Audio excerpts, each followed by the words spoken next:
Hello, friends. I'm Maggie Ostara, and if you're new here, I am a sovereignty mentor. I wrote a book called Feminine Sovereignty, The 8 Pillars for Regenerating Ourselves and Our World. And I'm also a human design expert, and I like to share what's happening in the cosmos from a human design point of view. And today I'm going to talk about the Aries Equinox, which is coming up on Friday. It's in the morning here in California, and it's a potent change always. The equinoxes and the solstices are always major events in the heavenly world, and they deeply influence us as well because they all initiate new seasons. And for this one here in the Northern Hemisphere, this initiates the spring, and of course for our friends in the Southern Hemisphere, it's going to initiate the fall for them. But one of the really cool things about the equinox is that for that day, for that period of time, everywhere on the planet, we are under the same amount of sunlight and the same amount of nighttime. It's a moment of global connection, if you will, if we pause to pay attention. So this is one of the things that I encourage you to do on Friday. However, it appeals to you to do this, whether that's taking a walk and mulling it over, or meditating, or writing, or talking with trusted friends. But just to have this period where we're really going, oh, we are one humanity. This is one world. Today we are experiencing our great star, right? Our sun, the same amount of time all the way around the planet. And so there is a connection that's available to us. And I encourage you to go ahead and explore that.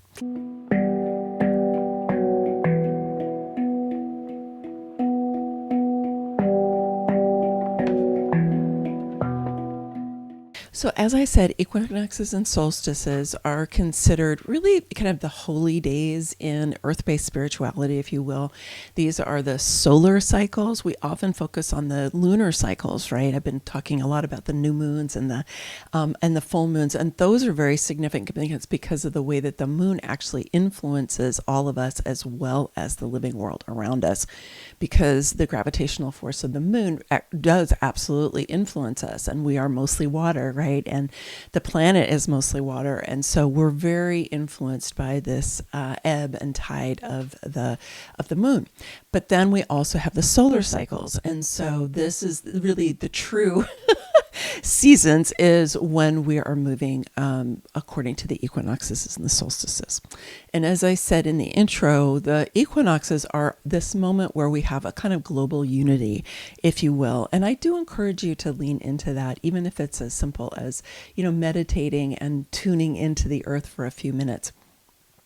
But just knowing that this is initiating here in the Northern Hemisphere our most expansive time of year, because our days are going to continue to get longer and longer, and we're really going to feel it once you hit the equinox. And we also have daylight savings in the parts of the world. We have daylight savings, and it's like we have this kind of blast off in the springtime. And you can really take advantage of this energy when you know what it is. So this equinox is always the Aries equinox. We're moving from Pisces, which is the very end of the astrological year. So there's a completion that happens there, and so we want to acknowledge that we are ending this last astrological year and we're beginning a new one, which always happens at the Aries equinox. But of course, now it's actually supercharged because we have so much buildup in Aries energy coming into this time. I did a video earlier about Aries energy in general and getting ready for the equinox, and I will put the link for that down below so you can go check it out. And that had to do with kind of really recreating our relationship with Mars, who is the ruler of Aries, because Mars was really co-opted by the Age of Empire, and particularly by the Romans, and turned him into the god of war, and he was worshipped as the god of war. But, the divine masculine doesn't need to be the god of war, right? And Mars is kind of an adolescent version of the divine masculine, is the lower octave of, and Pluto is the higher octave, and they've really had a dance together. And we are seeing the expression of that kind of explosive and violent masculine energy that Mars can have. And so it's important for all of us to be, as much as we possibly can, transmuting that energy inside of ourselves. This is the one thing we all do have our own command over, is where we place our energy and how we work with our own energy, which includes our emotional energy.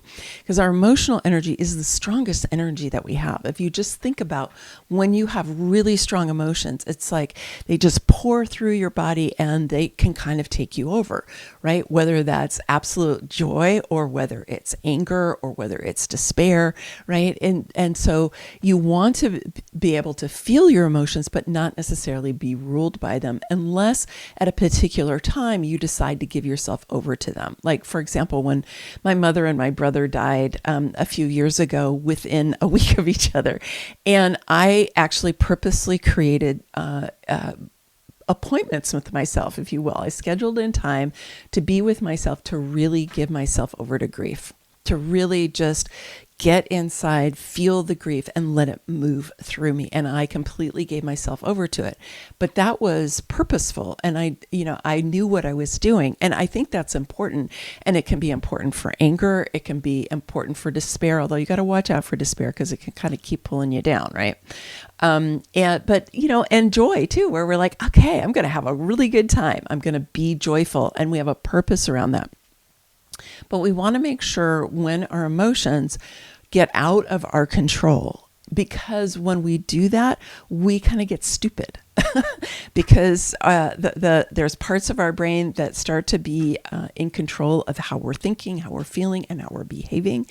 And we're not so much in conscious awareness of that. So just to say, this is a really important time for us to be grabbing a hold of our energy, and in particular looking at our emotional energy, because I am sure that you are very well, that there are many forces in the world right now that are doing their very best to stimulate your energy, your emotional energy, in different directions. Some of it's fear, some of it's anger, some of it's outrage, some of it's revenge, right? There's a lot of different forces that are out there trying to throw you off center, basically. And when that happens is you become less able, you become less capable, you become less clear in your thinking. And so what I want to suggest, and all of the spiritual teachers are really underscoring this right now, is the value of being able to find a state of neutrality. Now, neutrality is not lack of caring. It's not a lack of action. It's not a lack of participation or engagement. Neutrality actually enables us to do all of those things from the most powerful energy and place that we have inside of our own being. Because your inner being, your soul aspect, if you will, the light being who animates your form, who's actually much bigger than this physical body is, right? That place, right, is absolutely accessible through neutrality. But when your emotions are going too much, you can't feel it. And you can't feel the inner guidance that's coming from that. And you can be at the mercy of emotions and neurotransmitters that get going. There's a whole pharmacy going on in your brain, if you will, and in your body. And it can be really tweaked by your emotions. So I just want to encourage you as much as possible to give yourself the benefit of a pause in situations. So pause when somebody says something or you see something or you get pulled into something, is to pause, ground yourself, push down through the bottom of your feet. You actually have energy centers in the arch of your feet. You can push down through your feet. I'm going to do it right now while I'm sitting. You can do it right with me too. If that's available to you, you can push down through your feet. It can activate your whole lower body and your spine, and you can be plugging into Gaia. But you're basically plugging into the stability of the earth. And the earth still is very stable, even though we have earthquakes and volcanoes going on. It's still a stable force of support. And just plug right in and give yourself the gift of a pause, take a couple of breaths before you react to something. If we all did that, the energy would be coming down, the aggressive, violent energy would be coming down on the planet right now. But of course, not everybody's doing it. And some people are, I would just say they're really far gone into that really downward spiral that we're seeing right now that has to do with violence and coercion and authoritarianism and the destruction of the living world and the planet and all that, right? There's a lot of craziness that's going on like that. You don't want to get caught in that. You don't want to get pulled down into that, right? And if we were only to look at material reality, things would look pretty bleak right now. But this is why you're here and I'm here paying attention to the cosmos, because it's giving us a different perspective. And we can only really feel that perspective, including of our own soul self or this light being within, when we come into a greater place of neutrality. Because we have really got a war going on about frequency, right? What frequency is going to be dominant on the planet? Now, the good news is, and you may be aware of this is something I learned about many, many years ago from a book called Power versus Force by David Hawkins. And was a researcher who worked with thousands of people and did muscle testing with them and created an emotional scale. And the level of frequency or force, right, or power really, in those different types of emotions.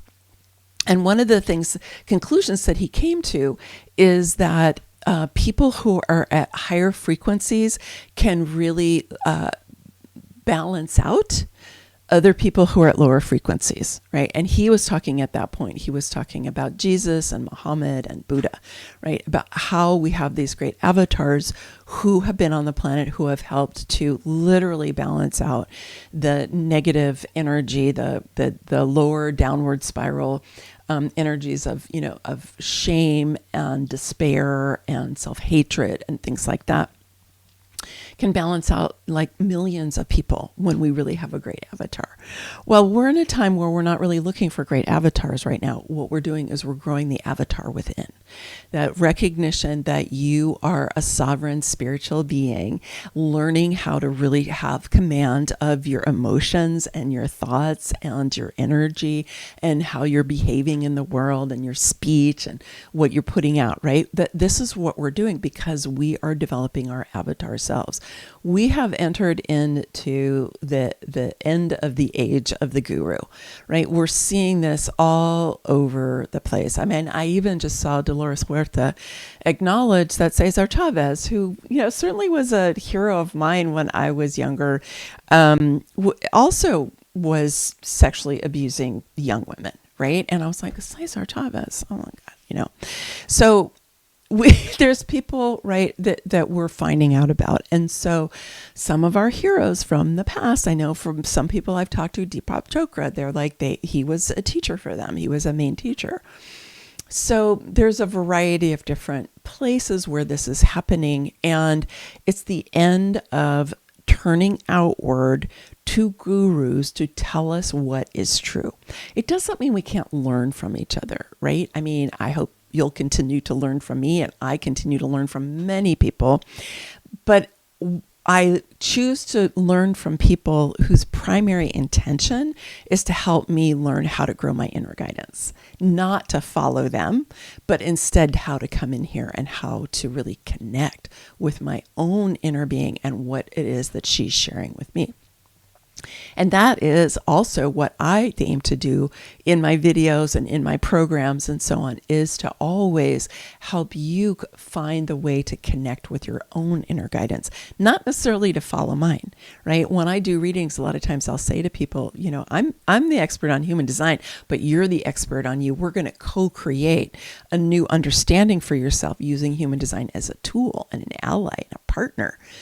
But I'm not here to tell you who you are, and I'm not here to tell you what you should do. I'm here to help illuminate some things that you then get to work with, and then you get to decide what's right for you now. And it may be that something I said will be right for you in a year or 2 or 3. It might not be right for you now, and that's totally fine. And so part of what we're doing is dismantling this way that we give away our power to other people, to outside forces, to the media, to whatever, all of those different things that are vying for our attention, and that a lot of them throw us off our own truths. And instead, we're coming in. And I will tell you that the alignments for this equinox are absolutely highlighting all of that. So when we take a look at the human design chart for the equinox, it's actually very similar to the new moon. And I did a whole video about the new moon, and I'll put the link for that down below as well. So you can go and find what I said there, because I'm not going to repeat all of that.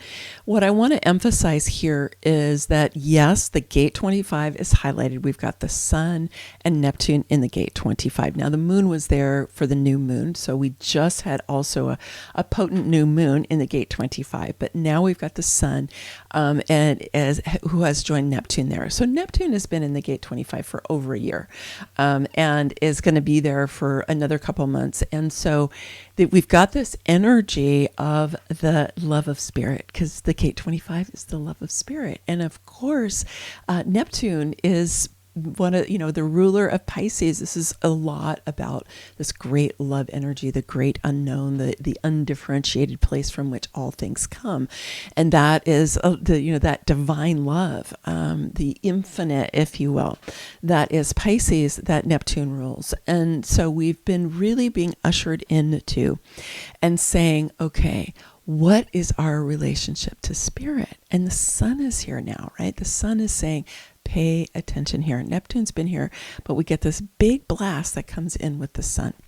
You probably have heard me talk about this because this has been a theme, but I want to encourage you really to be honest with yourself, to really be honest with yourself, because we're really good at not being honest with ourselves. I do that too, so it's, we're all learning, because, Uranus, who there's a lot of Uranian energy right now, is all about truth. And so sometimes the truths come up in ways, if we're not looking for it, if we're not paying attention to it, sometimes they come up and they're pretty darn shocking. But when we are honest with ourselves, right, and we're willing to go in and we're really, say, okay, well, what really is my relationship to spirit? Is it just a concept?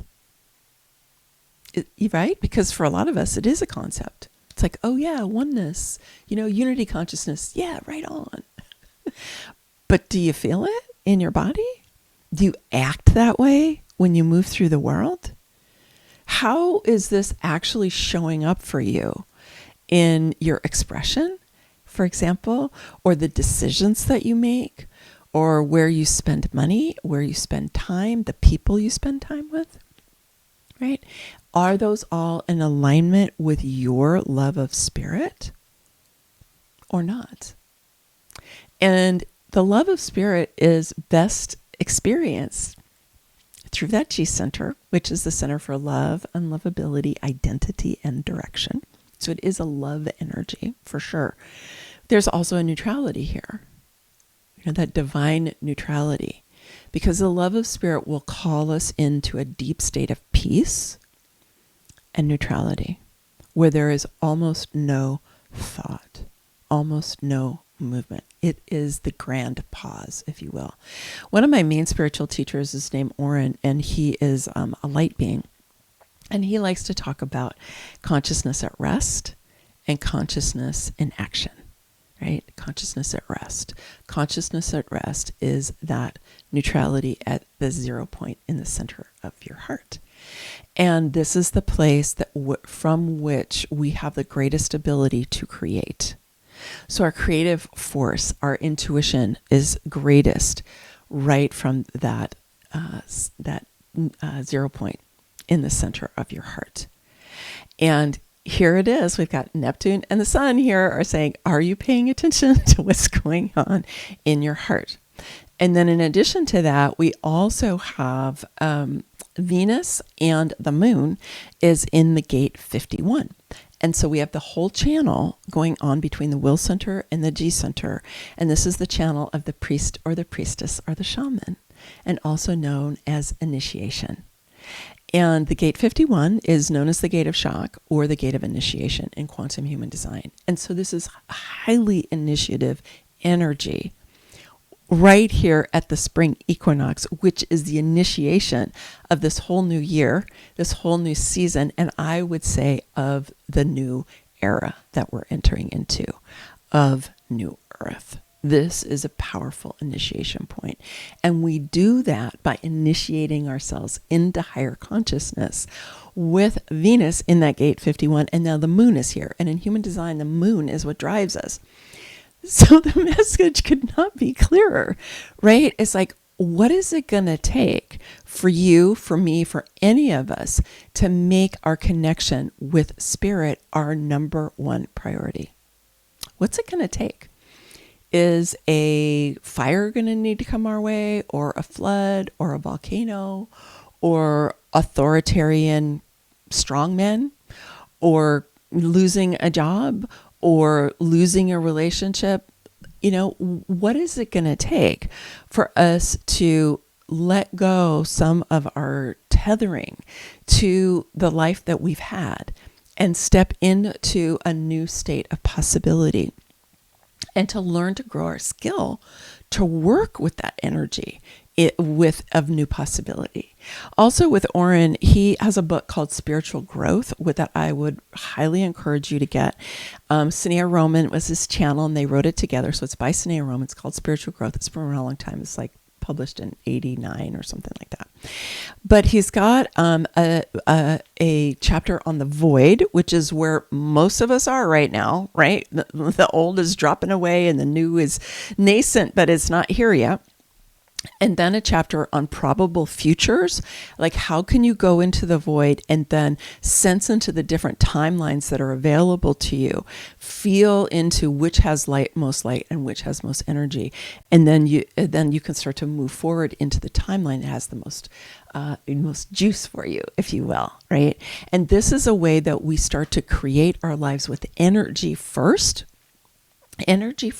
not through that left brain strategy analysis and all of that, but feeling into this really wise and powerful light being that you are, the wise one within, and using that faculty that you have to go in and check out the different timelines that are available to you, and then make a choice, and then pour your energy into that choice and see where it leads you.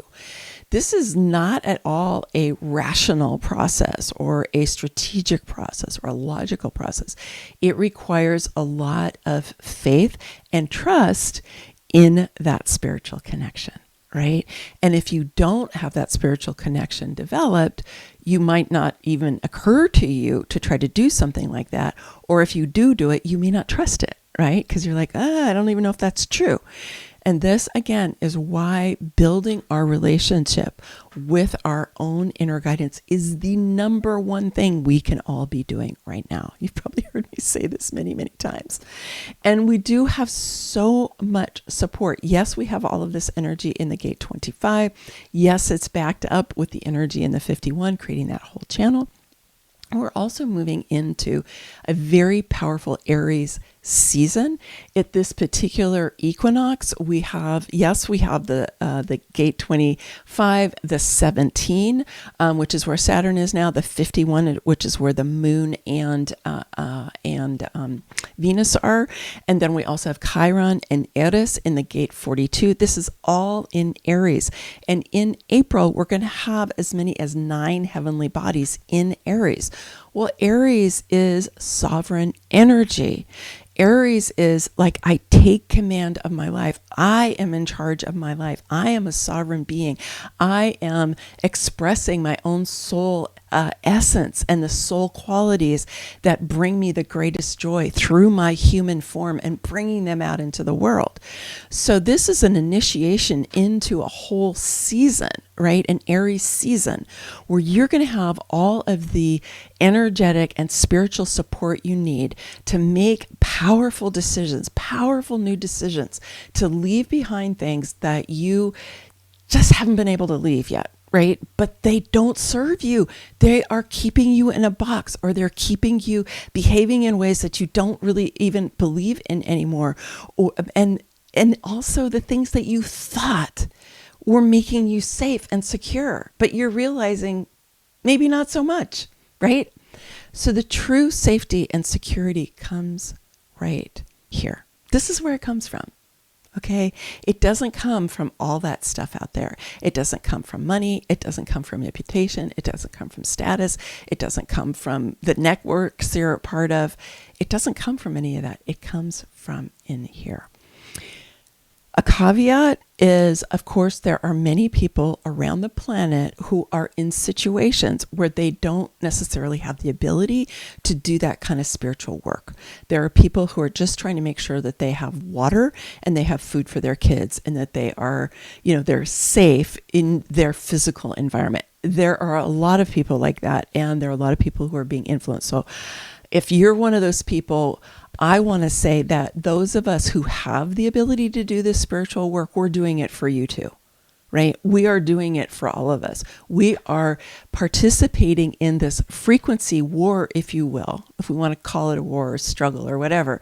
We can leave the conflict of that behind and commit, right? Really commit to be that conduit for that love energy, that peace energy, that gratitude energy, right? That respect, that generosity. I mean, there are so many soul qualities that we can become a conduit through to bring out into the world. So you can tell I feel really passionate about this, because I feel like this is such an incredibly important opportunity for us, and I want you to take advantage of it for you. And just know, when you do that, you're not just doing it for you, you're doing it for all of those people who don't have the ability to do it right now. Whether that's they don't have the level of consciousness that enables them to do that, or the people who are literally in a physical environment where they're trying to make sure that they take care of the health and well-being and the safety of their physical body and the people who are around them. But every time we make these new choices, every time we turn ourselves to the 0 point, to the neutrality inside, right? Every time we choose to focus on something with compassion, right? Rather than all of the other things we can do it with, you create a template that makes it easier for other people to do that as well. Yeah. You are that powerful. And this is the time to reclaim that power. And the power lies right in here. So it's coming up.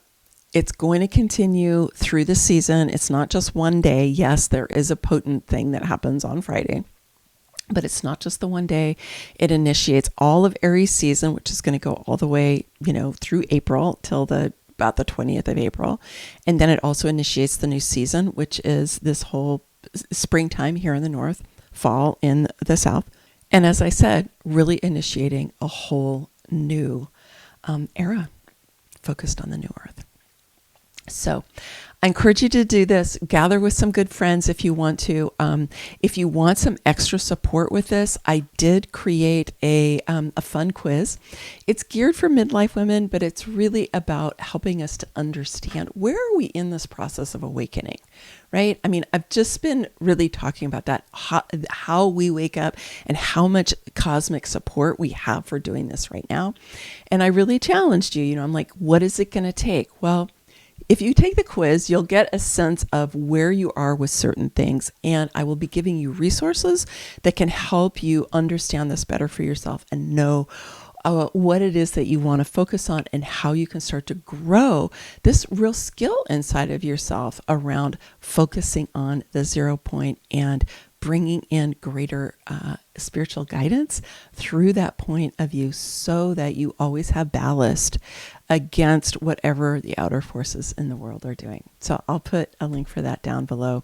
And also it'll connect you with me. You'll get to find out about other things that I'm doing as well. You'll be on my email list, which you can always leave if you want, but you'll be there. And I would love to connect with you more. So if that appeals to you, I do encourage you to register and join in.